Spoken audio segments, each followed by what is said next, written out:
Hey, this is Brandon from Sweater Cat Designs, and in today's video, I'm going to help you get up and running quickly with Inkscape version 1.2. Inkscape 1.2 was released in May of this year, and it has a few important updates from the previous version 1.1, and we'll be covering many of them throughout the video.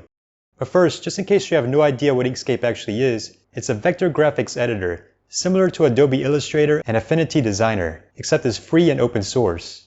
And because it uses vector graphics, which are stored as mathematical values instead of pixels, the artwork we create with Inkscape can be resized without loss in quality. This is very useful when creating things like logos, icons, and game assets, because we don't have to create multiple versions of the artwork for different screen densities. Okay, I'm currently at the Inkscape homepage, located at inkscape.org. You can read much more about Inkscape from the links on this page.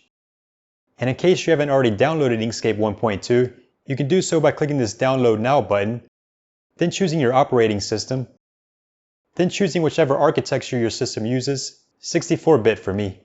And finally, you can choose which type of installer format you want to download. For Windows, if you already have a previous version of Inkscape installed and you don't want to replace it, you can download the compressed archive format here, which you can then extract and run Inkscape 1.2 straight from the folder. Otherwise, the EXE format and the MSI format will both bring up a setup wizard that will guide you through the simple process of installing Inkscape. Alright, and after you've installed Inkscape, go ahead and run it and I'll meet you at the welcome screen.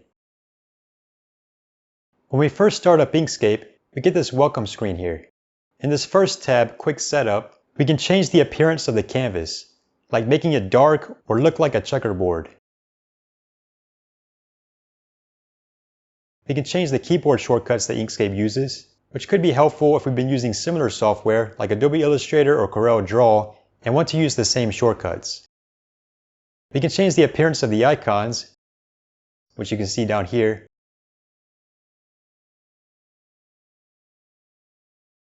And if you want to use the dark theme, you can do so from here.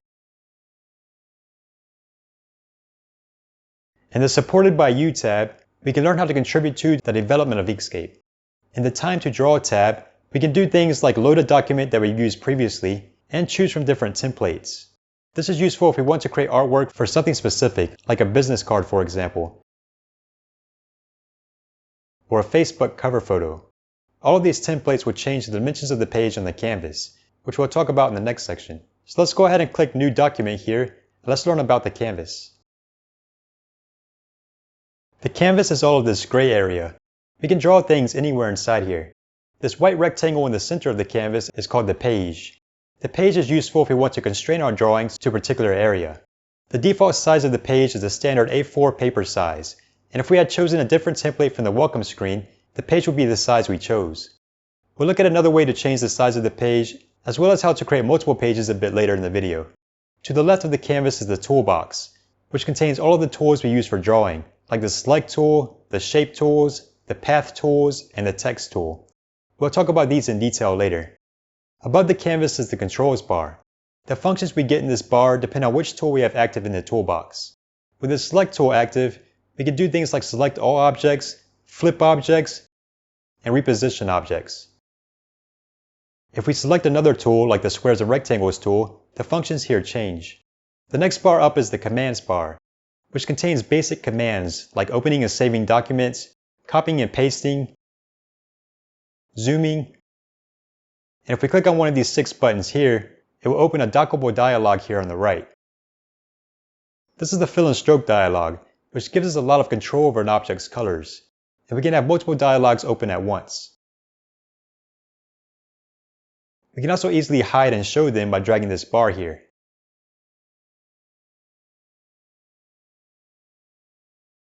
To the right of the Commands bar is the Snap controls. We can turn them on with this button, and we can drop this down and go to Advanced mode to see all of the options. The Snap controls let us snap objects together in different ways, and we'll discuss them a bit later. Below the canvas we have the Color palette, which gives us quick access to various colors. We can use these arrows here to see more color options. Below the Color palette is the Status bar, which gives us information about any objects we have selected, and also gives us these boxes for zooming in and out in the canvas, and for rotating the canvas. Also, for most boxes like these, we can click inside them and scroll the mouse wheel for faster results. To zoom with the keyboard, we can use the plus and minus keys. To zoom with the mouse, we can hold the Control key and scroll the mouse wheel up and down, which will zoom in and out around the cursor. We can also zoom with the Zoom tool down here. Left-clicking will zoom in, and right-clicking will zoom out. We can zoom into a particular area as well by clicking and dragging over the area. To pan around the canvas, we can hold down the mouse wheel and move the mouse. Or we can hold Control and use the arrow keys. Or we can hold down the spacebar and move the mouse. Alright, in the next section we'll start drawing by learning how to use the shape tools. The shape tools are these 5 tools located here in the toolbox. The first one we'll look at is the Squares and Rectangles tool. If we drag in the canvas, we can create rectangles. If we hold down the Control key as we drag, it will constrain the width to height ratio. If we drag close to evenly horizontally and vertically, we can create perfect squares. If we hold Shift as we drag, it will center the object at the starting point. And we can hold Shift and Control to create a centered square. After we create a rectangle or square, we have these 2 square-shaped handles at the bottom right and top left. We can use these to scale the object. And again, we can hold Control to constrain the ratio. With the circular handle at the top right, we can round the corners of the object. And we actually have 2 of these handles as we can see now. To sharpen the corners again, we can either bring the handles back to the top right, or we can click this button in the controls bar. The color that fills the object is called the fill color, and we can change it easily by clicking one of the swatches in the color palette. We can actually also drag and drop a color onto an object. If we hold Shift and click a color, it will give the object a stroke with that color. A stroke is like a border around an object. And similar to the fill color, if we hold Shift and drag and drop a color onto an object, it will set the object stroke to that color. In the status bar here, we can see the fill and stroke colors of the selected object, and we can see the width of the stroke here. If we right-click this, we have a few options for setting the stroke width. Another thing we can do down here is adjust the opacity of the object, with this box labeled O.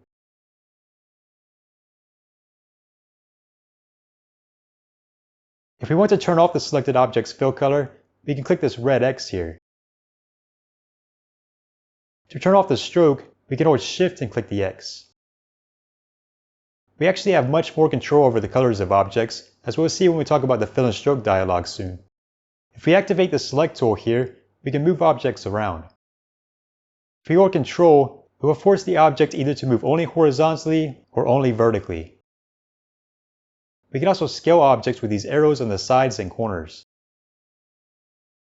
If we hold Control, it will constrain the ratio. If we hold Shift, it will scale by the same amount on the opposite side or corner. If we click a selected object, it will switch the rotation and skew handles. The handles at the corners let us rotate the object. We can hold Control to snap the angle. If we hold Shift, it will rotate around the opposite corner. The handles on the sides let us skew the object. To snap the angle of this, we hold Alt. Holding Shift lets us skew around the opposite side. And actually, when we rotate or skew an object, it does so around the object's rotation center, which is denoted by this crosshair in the center of the object. We can move the rotation center somewhere else to rotate or skew around that point.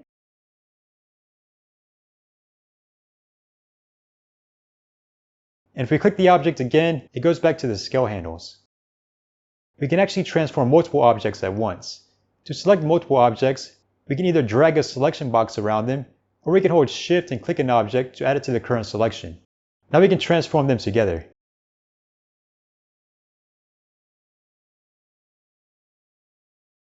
We can also change their colors together. If we want to delete the selected objects, we can simply press the Delete key. The next shape tool is the Circles and Ellipses tool. With this tool we can create ovals. And if we hold Control, it will constrain the ratio, which will allow us to create circles. and we can hold Shift to center it. Like with squares and rectangles, we get these rectangular handles for scaling the object.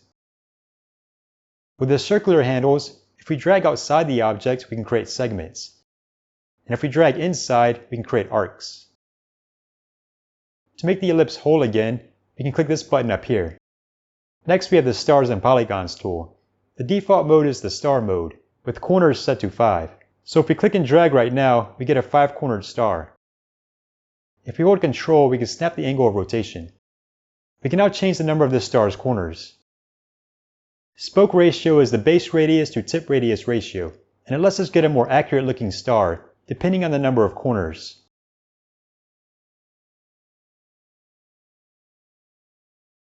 We can also change this with these diamond handles. Holding Ctrl will prevent it from rotating or skewing.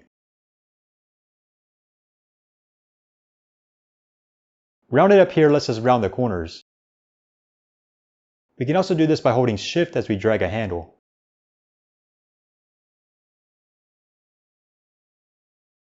Randomize will randomly shift the corners and angles.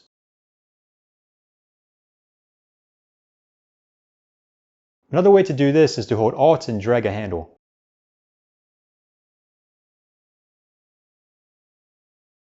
Finally, this button up here will set everything back to the defaults. Polygon mode is basically the same as star mode, but for creating polygons. The next shape tool is the 3D box tool. This one is a bit more complicated though, so we'll save it for later. The final shape tool is the spiral tool, which of course lets us create spirals. Up here we can change the number of turns the spiral has. We can also do this with the outer handle here. If we hold Shift, we can rotate and scale the spiral. Holding Alt will lock the radius. Another thing we can change is the divergence. If this is greater than 1, the center will be denser. And if it's less than 1, the edge will be denser.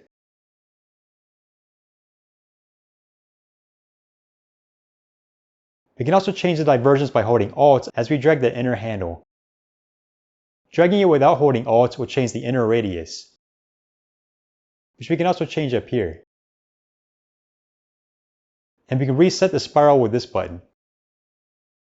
If we look in the status bar, we can see that the spiral has a stroke and no fill, but we can give it a fill if we want. Okay, so those are the shape tools. Next we'll look at the path tools. The path tools are these 3 tools here. They all let us create paths, which are sequences of line segments and/or Bezier curves. If we activate the Pen tool here, we can now click different points on the canvas and we'll get a sequence of connected line segments. If we hold Ctrl, it will snap the angle. To finish the path, we can either click the first point here to close the path, or we can right-click or press the Enter key. A path by default is just a stroke, and we can give it a fill if we want. We can also continue creating a selected path by first clicking one of its anchor points. If we click and drag with the Pen tool, we can create Bezier curves.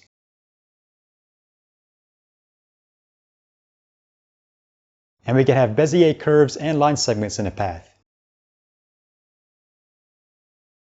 If we hold Shift, we can create sharp corners. All of the line segments and curves of a path are connected by nodes.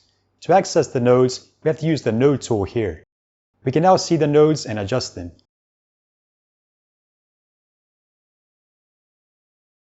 We can also adjust the curves with these handles.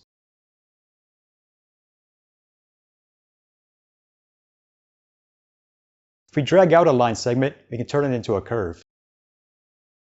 In the controls bar for the Node tool, we have a bunch of things we can do with paths. For example, if we select some nodes, we can insert new nodes between them with this button. We can also do this by double-clicking a segment. To delete selected nodes, we can either click this button or press the Delete key. Each node in a path is a certain type. The ones denoted by diamonds are called corner or cusp nodes.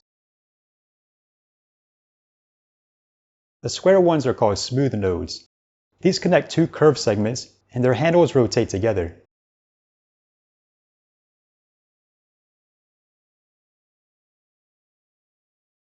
We can click this button up here to turn a node into a cusp node. And the next button will turn it into a smooth node. Another type of node we have is a symmetric node, which is a smooth node with handles that maintain equal distance from the node. The fourth type of node is auto smooth, denoted by a circle.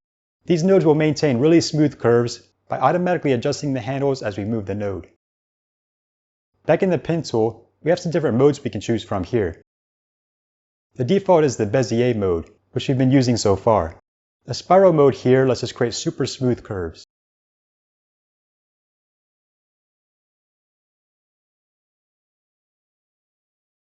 B-spline lets us create smooth but tighter curves.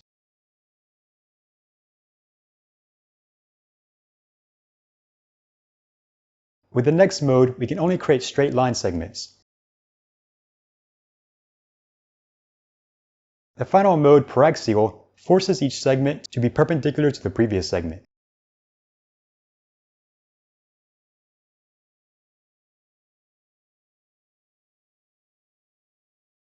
We can also change the shape of the path with this box.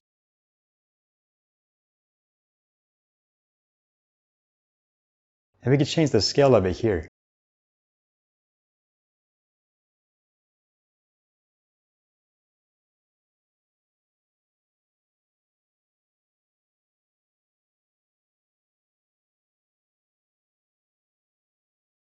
For From Clipboard, first we have to create another object, like a shape, and copy it into our clipboard with Ctrl-C. Now if we create a path with the pen tool, it will use the outline of the copied object to shape the path. Bin from Clipboard is similar,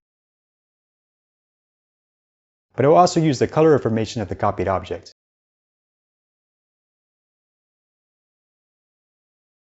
The next path tool is the pencil tool. This lets us do freehand drawing. This will create a lot of nodes. To create fewer nodes, we can increase smoothing up here, which will create less accurate but smoother paths.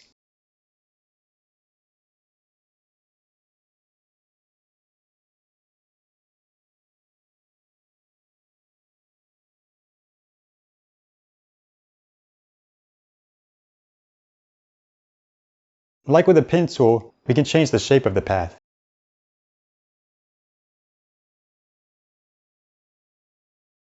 The final path tool is the calligraphy tool, which lets us create paths that look like they were created with a calligraphy pen. We can change the width of the paths up here.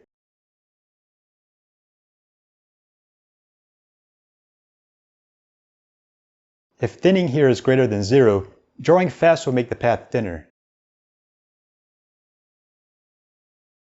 A number less than 0 has the opposite effect.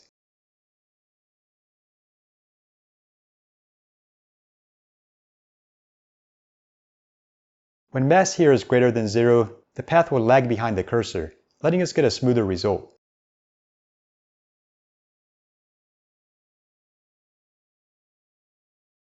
Angle here refers to which angle will result in the thinnest path.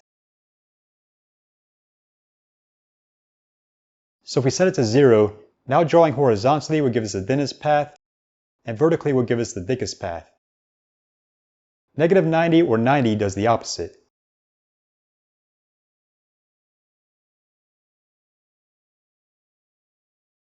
If fixation here is a large number, it will obey the angle setting very well. If it's 0, it won't obey the angle setting at all. With caps, we can change the appearance of the ends of the path. This works better when fixation is 0.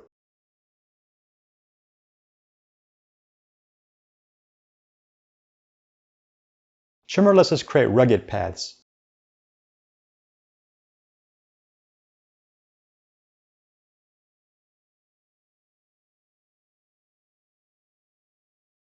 Wiggle lets us create wavy paths.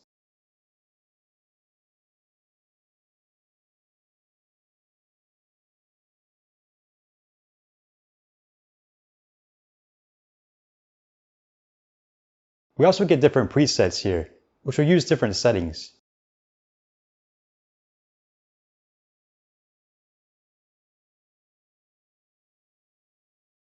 And we can even save our own presets.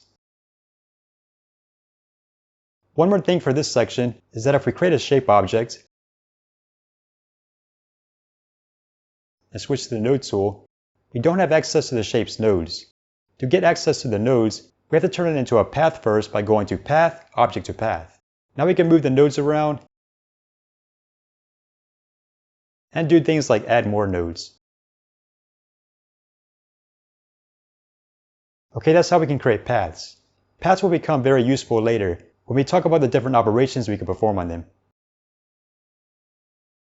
If we want to copy an object in Inkscape, similar to most other software, we can use Ctrl-C to copy it into our clipboard, then use Ctrl-V to paste it. Another way to make copies is by duplicating, which we can do either by clicking this button in the commands bar or by pressing Ctrl-D. This creates a duplicate directly on top of the object. A really fast way to duplicate is by stamping. To stamp an object, we move it to where we want to copy and press the spacebar.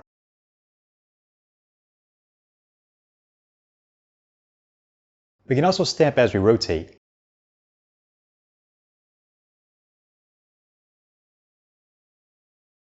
One final way to make copies is by cloning. To clone a selected object, we can either click this button or press Alt-D.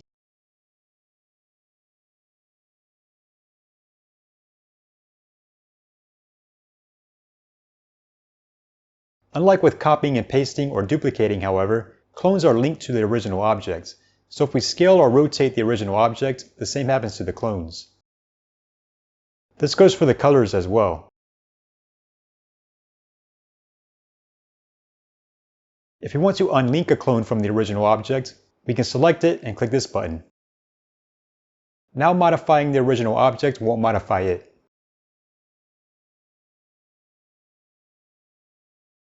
The color palette and status bar are fine when we just want to quickly change the colors of objects, but if we want much more control over the appearance, we can use the Fill and Stroke dialog. We can open the Fill and Stroke dialog either by going to Object, Fill and Stroke, or by clicking this button in the commands bar. Now it's docked here on the right. The first tab in here is the Fill tab, which lets us change the fill color of an object. By default, the color is set to flat, which gives the object a solid fill color. We have some different color modes we can use here. The default is HSV, which stands for Hue, Saturation, and Value. Hue is basically all the colors of the rainbow. Lowering the saturation will make the color closer to white. Lowering the value will make it closer to black. The alpha channel refers to the opacity percentage of the fill color. If I give this object a stroke and lower the alpha channel of its fill color, we can see that this doesn't affect the opacity of the stroke. Changing the opacity in the status bar or the slider down here, however, will affect the opacity of the entire object. Another thing we can do down here is blur the object. Back at the top, another fill mode we have is linear gradient. This by default will make the fill color go from fully opaque on the left to fully transparent on the right. Each color is represented by a stop on the gradient line. We can select the stop here or in this list and change its color.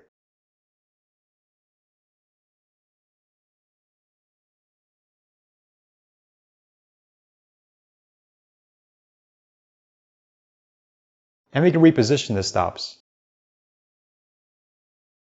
We can add more stops as well, either by clicking this plus button here or by double clicking the gradient line here. To delete a stop, we can select it and press delete or click this minus button. Up here we can reverse the direction of the gradient. And we can change how the gradient is repeated. However, we can't see the differences of these unless we make it so the gradient doesn't take up the entire object. To do this, we need to use the gradient tool located here in the toolbox. We now see the gradient line and all the stops inside the object. If we move the first and last stops inside the object, changing the repeat mode here will have a visible effect.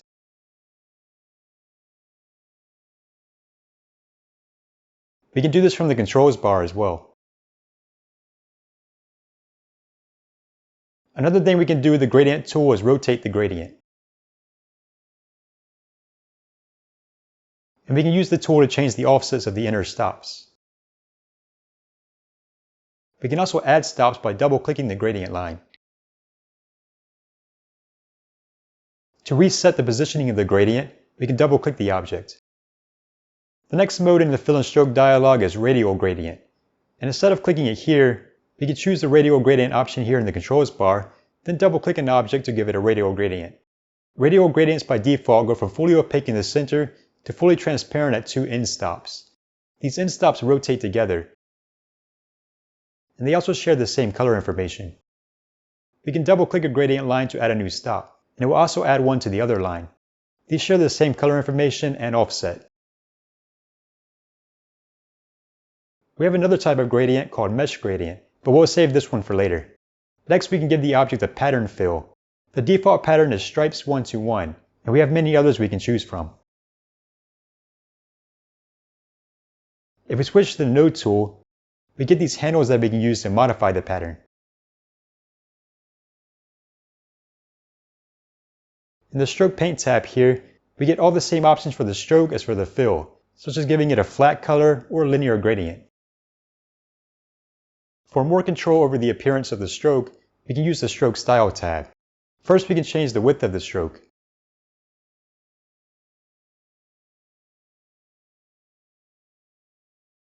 And we can give the object a dash pattern stroke here.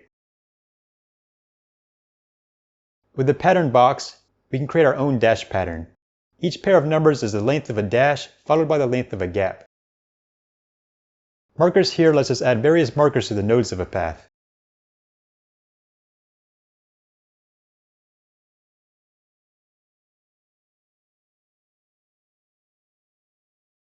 We can also change things like the marker's size, orientation, and offset on the path. If we click this button, we get handles for editing the marker on the canvas.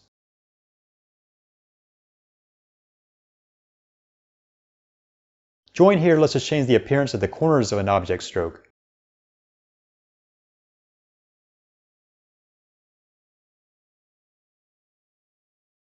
With caps, we can change the appearance of the ends of an open path stroke.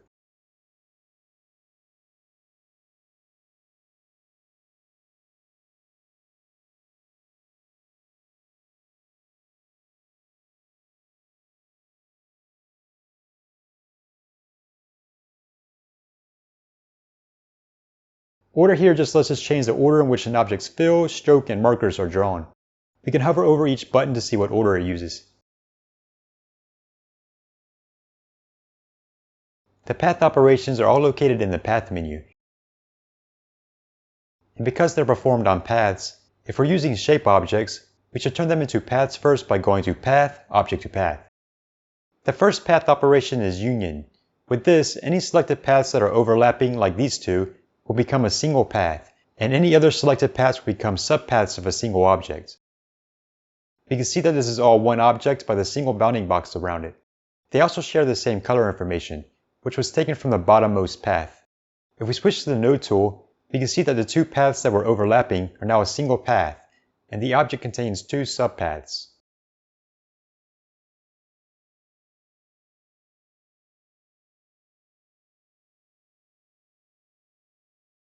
Next, we have difference.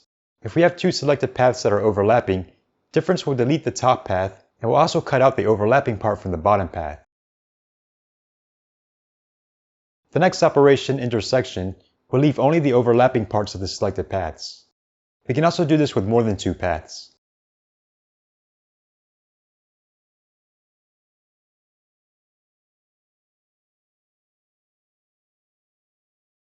Exclusion is kind of like the opposite of intersection, as it will remove only the overlapping parts.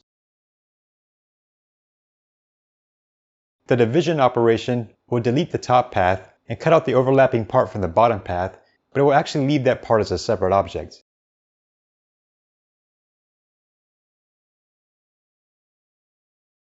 Cut path is similar to division, but for the stroke, so I'll give these a stroke first.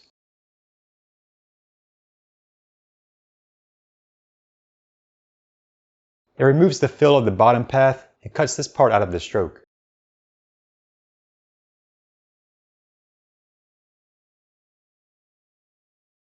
The next operation, combine, is similar to union, except instead of turning overlapping paths into a single path, it would just make all selected paths subpaths of a single object.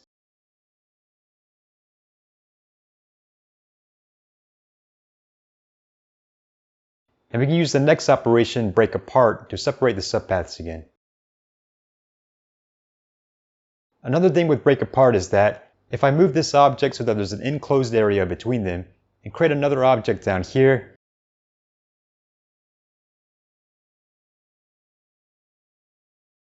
then union them all first, and do break apart. It will separate these two subpaths, but it will also fill in any enclosed empty areas in the paths. It will also create extra paths for those areas.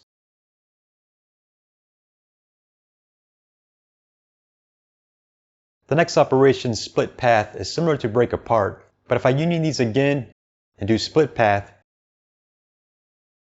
it separates the two subpaths, but it doesn't fill in the enclosed areas like break apart does. With the next operation, inset, we can shrink all the selected paths by the same amount at all points. We can keep doing this by using the keyboard shortcut Ctrl plus the 9 key at the top of the keyboard. The outset operation does the opposite of inset, enlarging the paths by the same amount at all points. The shortcut for this is Ctrl plus the 0 key at the top of the keyboard. For the next operation, dynamic offset, if we select one path, then do dynamic offset, and switch to the node tool, we get this handle that we can use to control the size of the offset. This will also round the corners.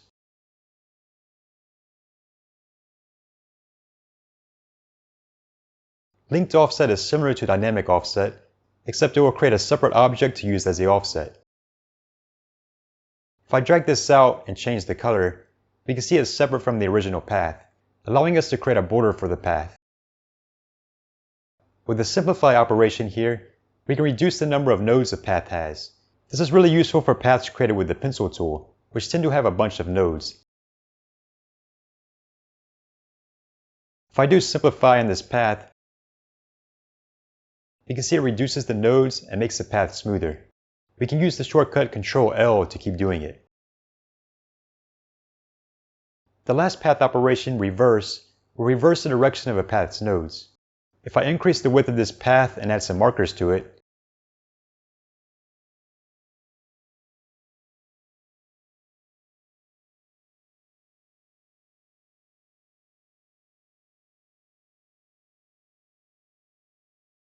then go to Path, Reverse,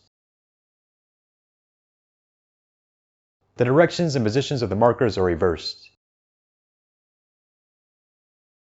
Alright, that does it for the path operations. I highly recommend trying these out for different combinations of paths until you get the hang of them. As we create objects, the newest one is given a higher Z order or stacking order than the previous ones, so it appears on top of them.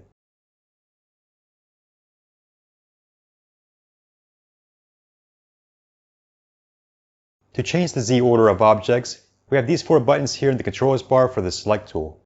The first button will bring an object to the top of the stack. The next button will bring it up by one step at a time. This button does the opposite, sending it down one step at a time. And the last button does the opposite of the first one, sending an object all the way to the bottom. Another thing we can do is group objects together. To do this, we select the objects we want to group, then we can either click this button in the commands bar or use the shortcut Ctrl G. As we can see by the single bounding box around these objects, they are now treated as a single object, so we can select them as one and transform them as one. And because they're treated as a single object, if I create another object on top of the group, then click the lower one step button, it puts the object below the entire group. If we want to edit individual objects within a group, we can either right-click the group and choose Enter Group, or we can double-click the group. We can now select and edit them individually. Also, if we create an object while inside a group, the new object will also be placed inside the group. To get out of a group, we can either double-click the canvas or select an object that is outside the group. We can also create nested groups. So we can select the group and this object and group them together. Now we can double-click to enter the first group, then double-click this group to enter into it. If we want to remove an object from a group, we can right-click it and choose Pop Selection Out of Group. The object is now no longer part of this particular group. To get out of the groups, we have to double-click the canvas once for each group we're inside.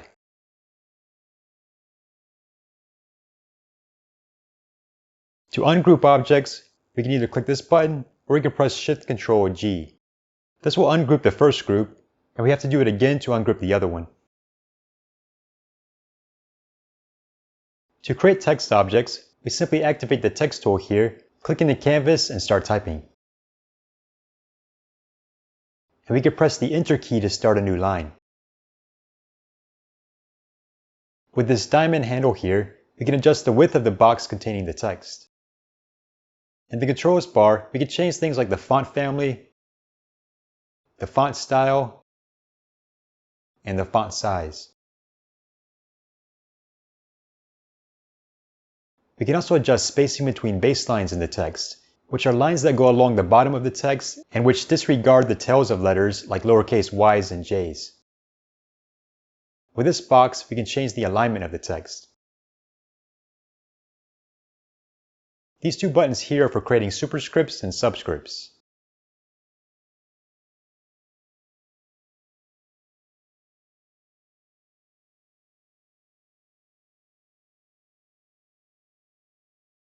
If we drop down the spacing box, we can change the spacing between letters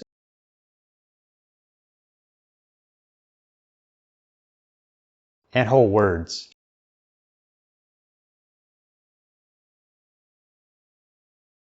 And we can adjust the horizontal and vertical kerning. Kerning refers to the spacing between individual pairs of letters. However, it doesn't let us change the kerning if we've adjusted this diamond handle. So I can create another text object,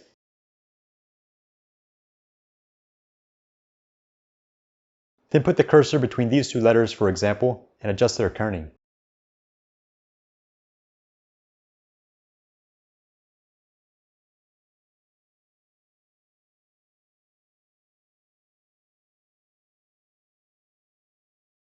We can also rotate a character here.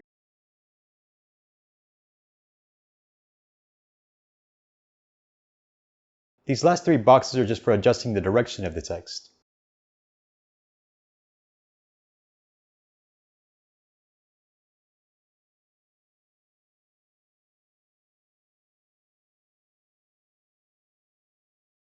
Another way to create a text object is by clicking and dragging. This creates a float text object, and as we type, the text remains within this box. We can adjust the size of the box with this handle. And if we deselect the text object and select it again, we can use this handle at the top right to adjust the spacing between the text and the box. If we switch to the Select tool, we can change the size of the text with the scale handles. And if we hold Control, it will prevent the text from being warped. We can also change the color of the text. Another way to change some of the features of the text is with the Text and Font dialog, which we can open either by going to Text, Text and Font, or by clicking this button in the commands bar. In here, we can set the font family, style, and size.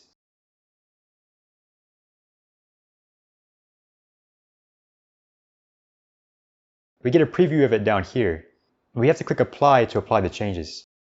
We can also change the text in the Text tab, and this does automatic spell checking for us. We have a few things we can do with text objects in the text menu as well. For Put on Path, if we create a shape or path,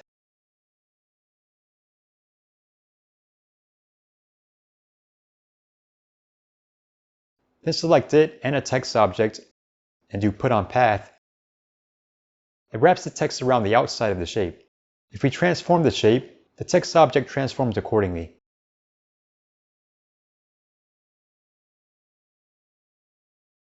If we turn the shape into a path by going to Path, Object to Path, then reverse its nodes by going to Path, Reverse.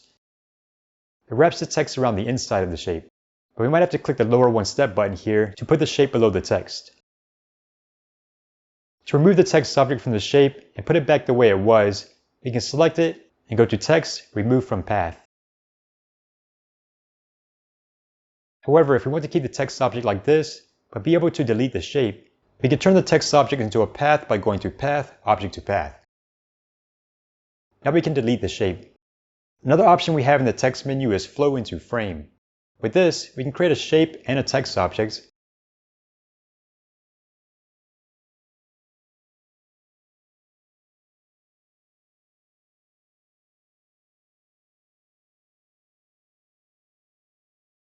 Then select them both. When we do Flow into Frame, it turns the text into flowed text and uses the shape as a frame. If we resize the shape, the text will flow accordingly.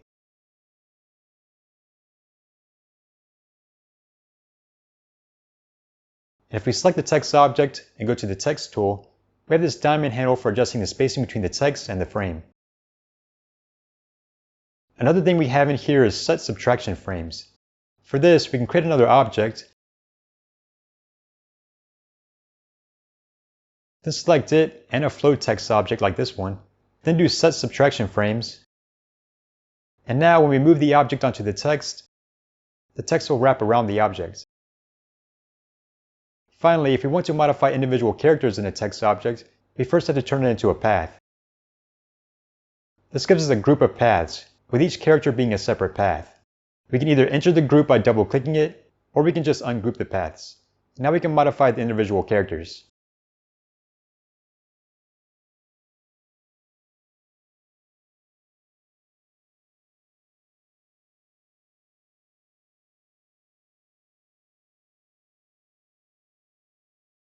To open the Align and Distribute dialog, we can either go to Object, Align and Distribute, or we can click this button here in the commands bar. In the Align tab, the first section here, Align, lets us align selected objects to an anchor in many different ways. The anchor is whatever we choose in this relative to box. We can choose the last selected object, the first selected object, the biggest or smallest object, the page, the whole drawing, or the whole selection area. If we select all of the objects with a selection box, last selected will refer to the object with the highest Z order. And if we select them individually by clicking one, then shift-clicking the others, it will refer to the actual object we selected last. So now if we click this button, for example, which says Align right edges of objects to the left edge of anchor, the anchor stays in place and the other selected objects move so that the right edges align with the anchor's left edge. Similarly, we can center them vertically, center them horizontally, and align their bottom edges. If we toggle on this button here, the objects that aren't the anchor will be treated as a group of objects, so they stay in the same position relative to each other as they move to align with the anchor.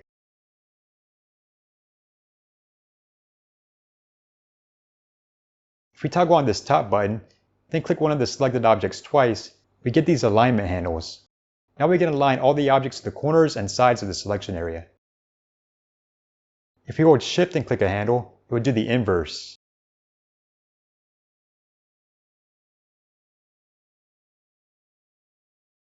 If we click the center handle, it will center the objects horizontally. Shift-clicking it will center them vertically.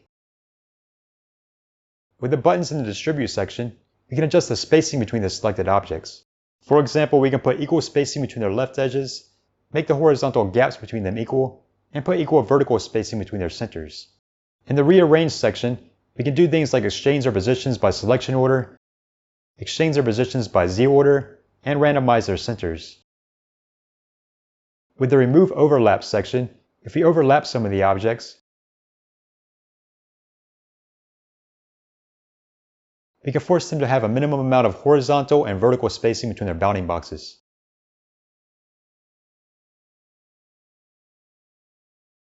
If we create a path,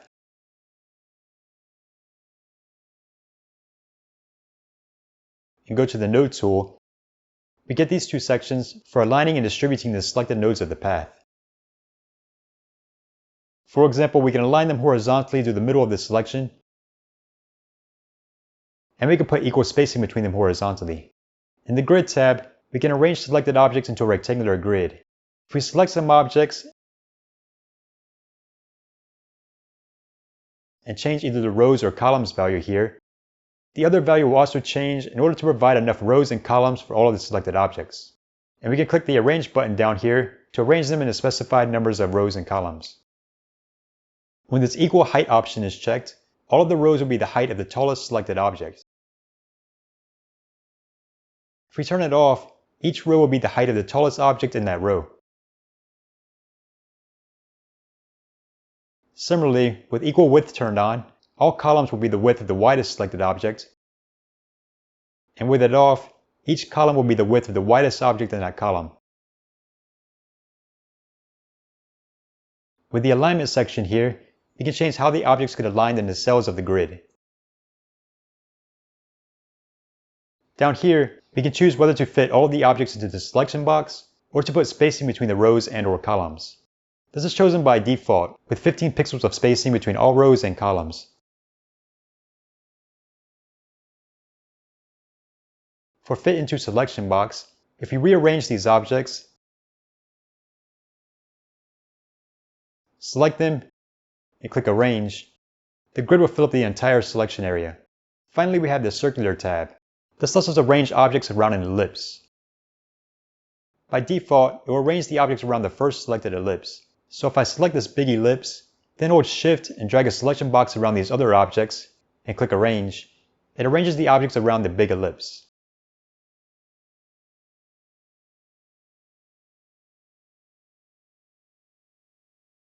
In the Anchor Point section, we can set which point of the objects that we want to anchor to the ellipse.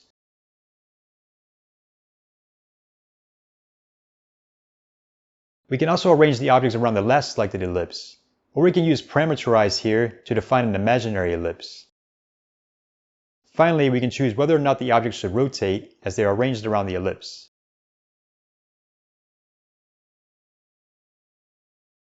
The snap controls let us snap objects together in different ways, and to enable them, we can toggle on this button at the top right here. If we click this arrow here, we can see that by default, this enables some bounding box snapping and node snapping, and we can also enable alignment snapping here. However, there are a lot of different options for these three categories of snapping, as well as a few other categories, and to see them all, we have to click Advanced Mode here. The first category we have is bounding box snapping, and by default we have edge snapping and corner snapping enabled. This means we can take an object and snap one of the corners of its bounding box to the edge of another object's bounding box. We can snap the corners together as well. We can also snap to edge midpoints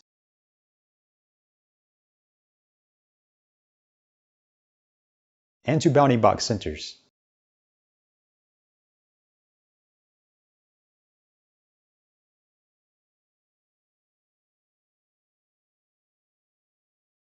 Next we have node snapping. By default we can snap cusp nodes and smooth nodes to paths.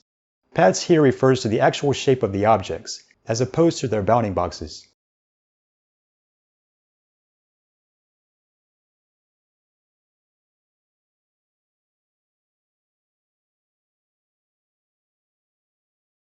We can also snap nodes to nodes.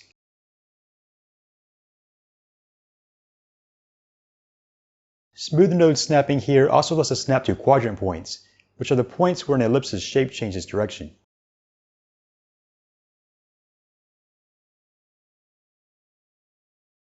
We can snap to line midpoints as well.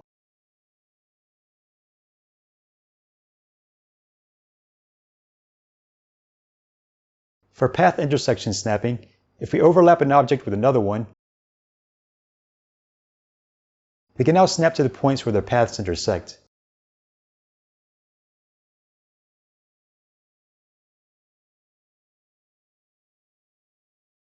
If we turn on perpendicular line snapping, we can easily create lines that are perpendicular to the line of a path.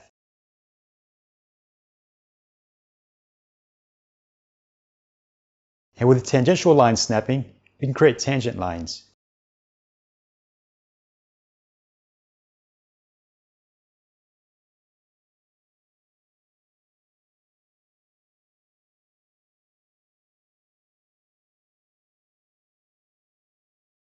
In the other point snapping category, we can snap to object midpoints and object rotation centers. For the most part, these 2 points are by default the same, but we can of course move an object's rotation center to another location. Now we can snap to that point.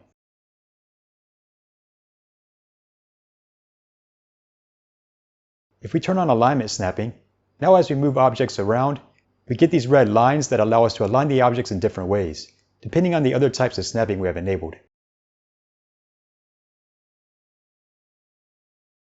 If we turn on nodes and same path snapping, we can now switch to the node tool and align nodes of a path with other nodes of the same path.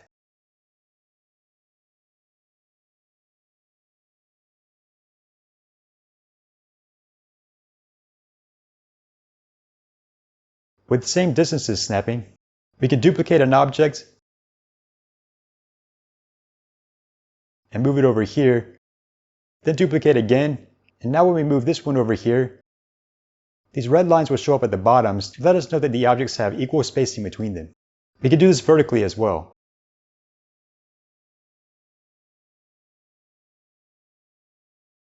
We can also snap to grids, guidelines, and page borders.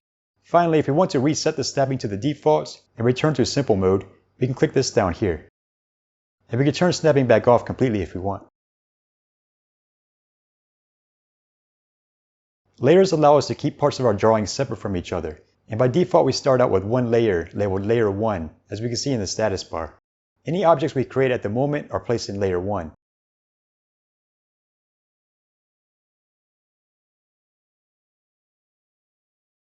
To manage layers, we can use the Layers and Objects dialog, which we can open either by going to Layers, Layers and Objects, or Objects, Layers and Objects, or by clicking this button in the commands bar, or by clicking the layer label here in the status bar. If we put our cursor over this first button here, the layers will become visible in this list, along with any objects inside them. To add another layer, we can click the second button. And here we can give the layer a name and choose whether to place it above the current layer, below the current layer, or as a sublayer of the current layer. I'll choose above current and click add. Now I have a layer 2 above layer 1. I'm also now on layer 2, so any objects I create now will be placed in layer 2. And because layer 2 is above layer 1, all of its objects will always stay above layer 1's objects on the canvas. If we want to put layer 2 below layer 1, we can either drag it down in the list or use these arrow buttons. Now its objects are all under layer 1's objects. Some other things we can do in here are hide and show entire layers with the eye icon next to a layer's name, and lock and unlock layers. When we lock a layer, we can't select any of the layer's objects. We also can't create new objects in the layer. We can also hide and lock individual objects.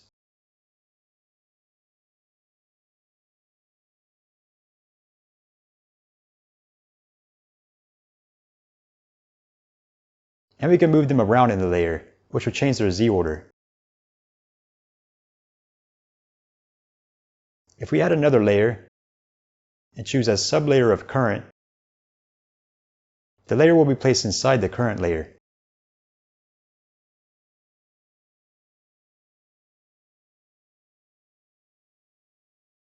Now if we hide or lock the parent layer, the sublayer will be hidden or locked as well. And we can drag a sublayer out of the parent layer to make it a normal layer. Another thing we can do is hold Alt and hover over a layer or object in the list, and it will highlight just that layer or object on the canvas, making the others transparent. Finally, to delete a layer, we can right-click it in the list and choose Delete Layer. And to delete an object, we can either right-click it and choose Delete, or we can click this X button. To import files into our document, we can use the Import dialog, which we can open either by going to File, Import, or by clicking this button in the commands bar. If we drop down this box, we can see all the different types of files that we can import. If we import a bitmap image, we get this bitmap image import dialog. And here, we can choose how we want to import the image. If we choose Embed, the image will become embedded into the document and will be saved with the document. This means we'll be free to move or delete the original image file. If we choose Link, on the other hand, the image in the document will be linked to the original image file, so we won't be able to change its location on our computer. We might do this if the image is very large, and we don't want our document size to be too large. But for the most part, I just stick with Embed, so I won't have to worry about accidentally deleting the image file or something later. We can also change things like the image DPI and the image rendering mode. When we click OK, it will import the image. And this image is now an object in our document, so we can transform it like any other object. To export objects in our document, we use the Export dialog. We can open it either by going to File, Export, or by clicking this button in the Commands bar. The first tab we have in here is Single Image. This lets us export parts of our document into a single image file. We can export just the parts we have selected, our entire document, just the parts within the page, or we can customize the export area. Down here we can define what size in pixels we want the resulting exported image to be. If we change one of the values, the others change by the same proportion. The default DPI in Inkscape is 96. So if we want to make the exported image twice the size as the export area, we can do this easily by doubling the DPI to 192. This is much more convenient than resizing the objects on the canvas. Another thing we have in here is this Export Selected Only option. If I select this object that is being overlapped by this one, and choose Selection here, when the Export Selected Only option is turned off, it will also export this part of the overlapping object, because it's within the selection area. If I turn this on, however, it won't export that part, because the overlapping object isn't actually selected. Next, in the Batch Export tab, we can export to multiple images at once. For example, we can export each object we have selected, we can export all the objects in each layer, and we can export all the objects in each page if we had multiple pages. Finally, down here we can choose the image format we want to export to, which is by default PNG, and we can give the export a name and location and export it with this button. The 3D box tool is located here in the toolbox, and to use it we simply click and drag in the canvas, which allows us to create a box in 3D space. After we release the mouse, we can move the box in perspective by clicking and dragging on the X in the center. We can also resize the box with these diamond handles at the corners. Holding Ctrl lets us constrain the direction, and holding Shift lets us resize along the other axes. We also have the vanishing points for the axes. The vanishing point for the x-axis is placed at the center of the page's left side, the y-axis is by default parallel, so it stretches out to infinity, and the z-axis point is at the center of the page's right side. We can move the points around if we want. However, if we undo that and create another box, then try to move one of its vanishing points, we can see that it moves it for the other box as well. If we would rather it not move for the other box, we can hold Shift before moving the point. To reconnect the points, we can hold Shift and select the other box, then drag the point of one of the boxes onto the point of the other box. In the controls bar, we can change the angles of any parallel axes. We can also make the other axes parallel with these buttons.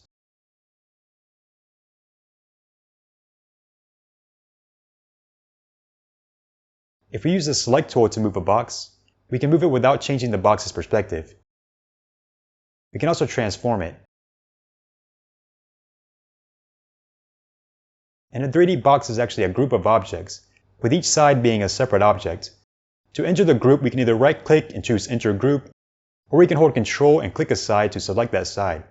Now we can transform it and change its color.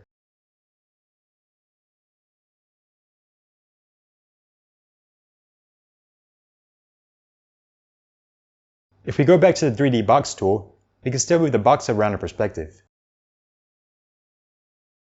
Okay, that's how we can create 3D boxes. In the section about the fill and stroke dialog, we learned how to give an object a linear gradient or a radial gradient. We also learned that we have a third type of gradient called a mesh gradient, which we can apply to an object by clicking this button. The default mesh gradient goes from white at the top left and bottom right to the fill color at the bottom left and top right. To edit a mesh gradient, we use the Mesh tool, located here in the toolbox. We now keep these diamond handles at the corners that we can use to change the position of the mesh. We can change the colors with these handles as well. We also get these circular handles that let us change the curvature of the mesh.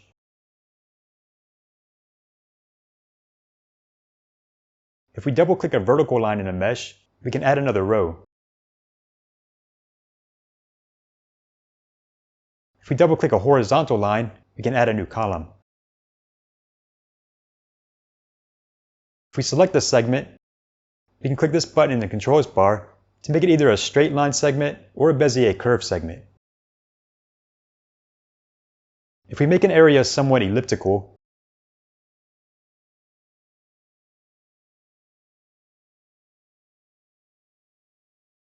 and select the whole area, we can click this next button to make it even more elliptical. This button here will make the whole mesh fit inside the bounding box of the object. The eyedropper button here lets us pick colors from underneath the mesh and apply them to the mesh. For this, we can draw a shape inside an image, switch to the mesh tool, set the rows and columns to something high, double click the object to give it a mesh gradient, select all the nodes, then click this button. Now we have a vectorized version of the image. We could use more nodes and move them around to make it look better. The last option in the controls bar, smoothing, lets us change the smoothing algorithm of the mesh. We actually have two types of mesh gradients. The other type is conical mesh gradient. We can apply a conical mesh gradient to an object by choosing it here, and I'll set rows and columns back to 1, then double clicking the object. Conical mesh gradients start from the center and move out. And we can change things the same way as with normal mesh gradients.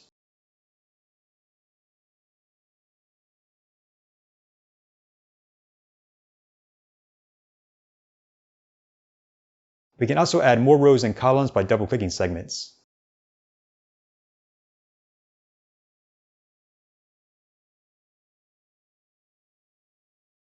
Alright, that's how I work with mesh gradients.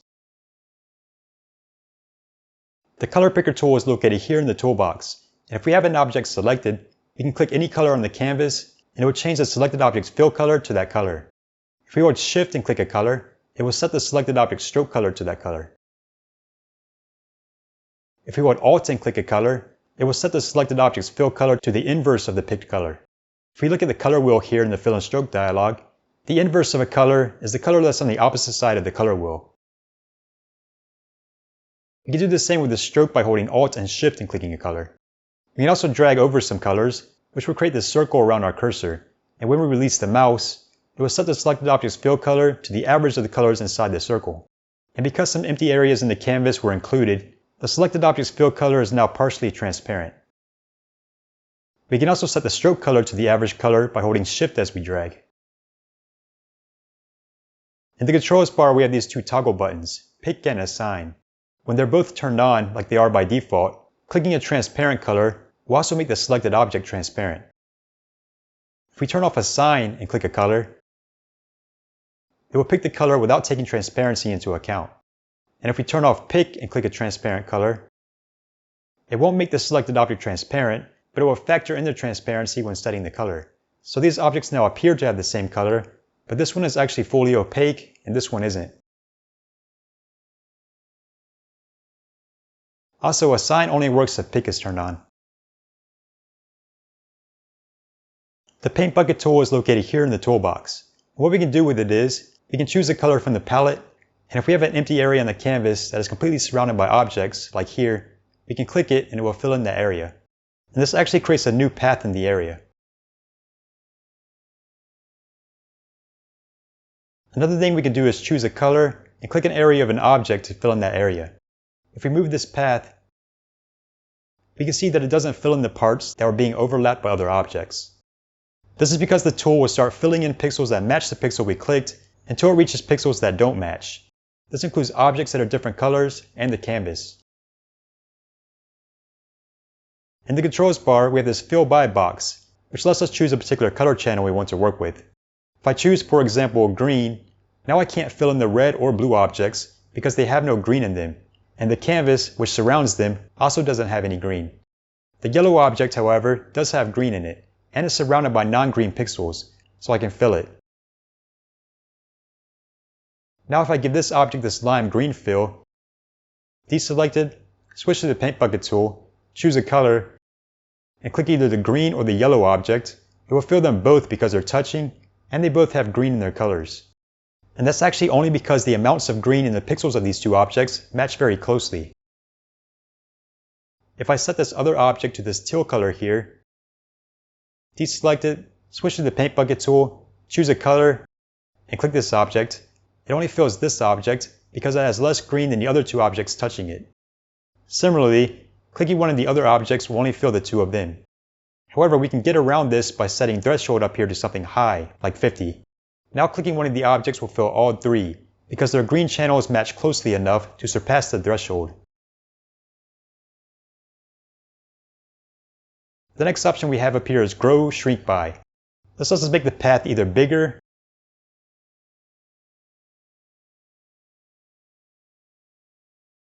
or smaller.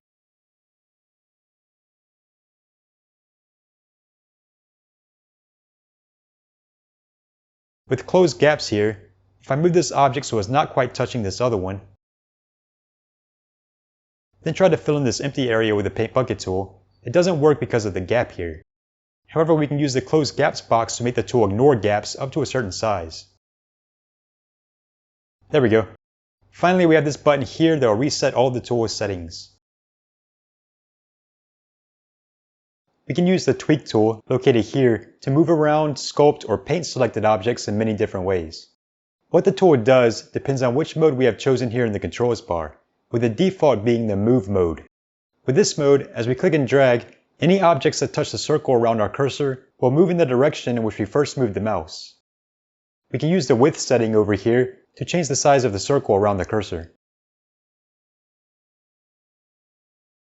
The width is actually independent of zoom, so another way to change it is to zoom in and out.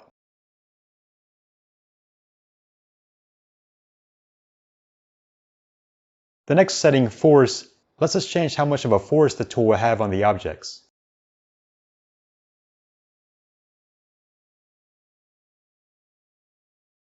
The next mode we have here is Move In or Out. As we click and drag with this mode, the objects that touch the circle will move toward the cursor. However, if we hold Shift as we drag, they will move away from the cursor. Next is the Move Jitter mode. This will scatter the objects around.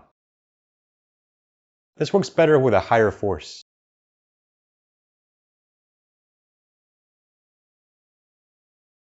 The next mode is Scale.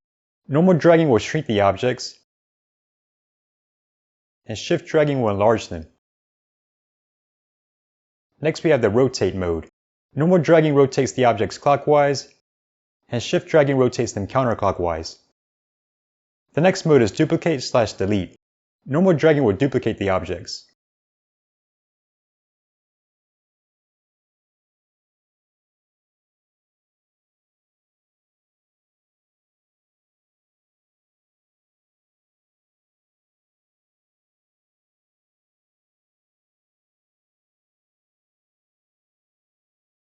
If we hold Shift with this mode, it lets us delete the objects.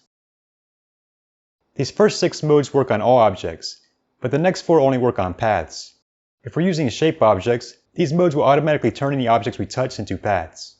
The first path mode is Push. This mode lets us push the paths of the objects. Next is the Shrink Grow mode. Normal dragging shrinks the paths,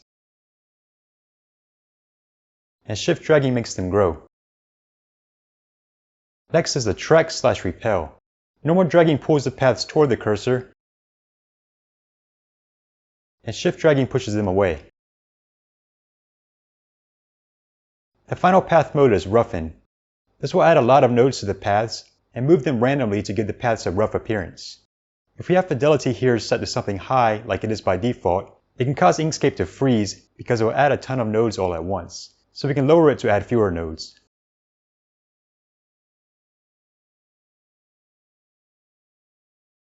Fidelity works for all of the path modes.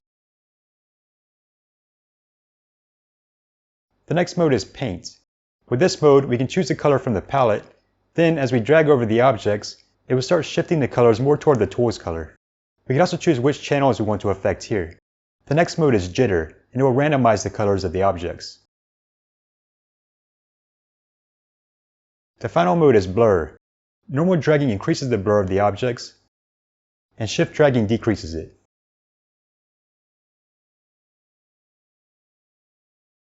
The spray tool is located here in the toolbox, and it lets us quickly create copies of selected objects over a certain area. At the left of the controls bar, we have 4 modes. The default is duplicate mode, which lets us duplicate the objects when we click and drag. The second mode is clone mode, which will create clones of the objects. So if we modified the original objects, the clones will be modified as well. The third mode is path mode. This one will union the copies together to make them a single path. And the final mode is delete mode, which lets us delete copies that we've made with the spray tool. The next setting we can change here is width, which refers to the size of the circle around the cursor. Making this bigger lets us spray over a larger area.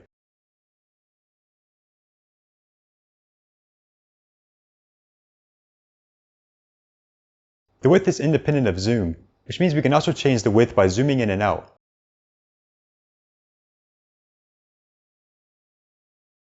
Amount lets us adjust the number of copies we want to create.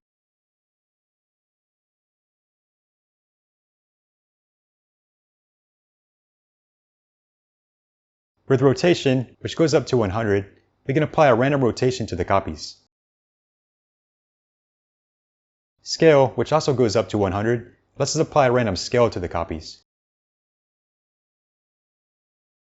With a large scatter and a large width, the copies will be scattered randomly throughout the area within the circle. With a small scatter, however, the copies will stay close together. And with a focus low, they stay near the center of the circle. But with a high focus, they stay around the outside.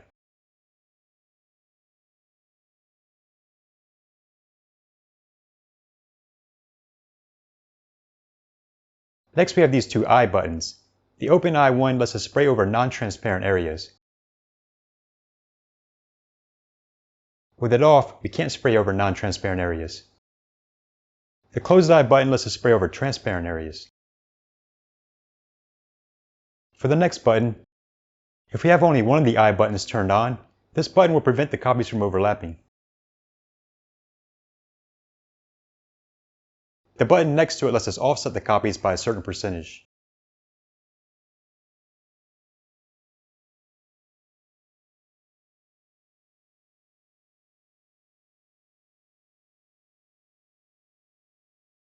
If we enable the eyedropper button here, we get 4 new buttons.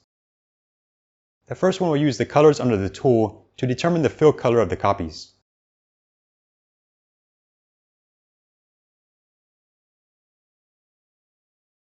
When this button at the end is toggled on, it chooses the color at the center of the tool.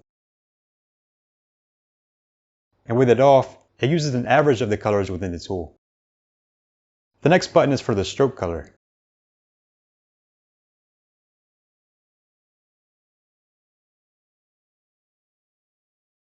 And toggling on the button here will use the inverse of the chosen color.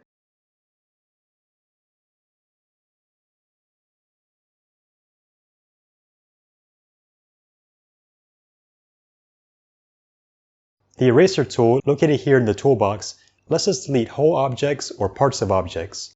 If we have any objects selected, we can only use the tool on those objects, but if we have no objects selected, we can use it on all the objects on the canvas. In the controls bar, we have 3 modes. The simplest mode is delete mode, and to use it we click and drag, which will create this red line.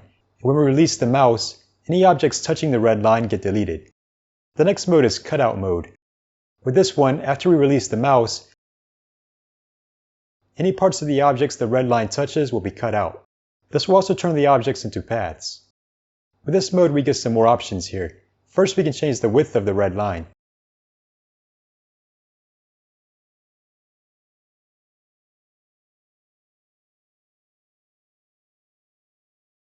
When thinning here is higher than 0, moving the mouse quickly gives us a thinner line,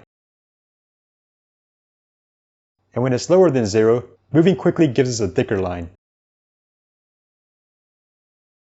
0 will make the width constant. Caps here lets us change the appearance of the ends of the line.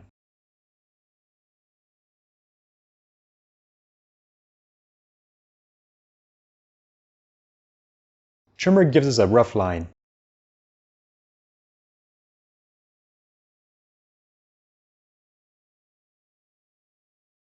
When mass here is greater than 0, the line will lag behind the cursor, allowing us to create a smoother line. Toggling on the last button here will make the tool perform the break apart path operation on any objects that we completely cut through.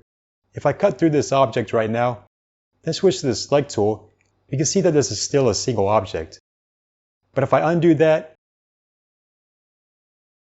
and toggle on this button, then cut through the object, now it has been split into two separate objects. The final mode is clip mode. This mode doesn't actually cut through the objects. Instead, it uses the red line to clip out parts of the objects. This means we can use it on objects that can't be turned into paths, such as images. Cutout mode, on the other hand, can't be used on images.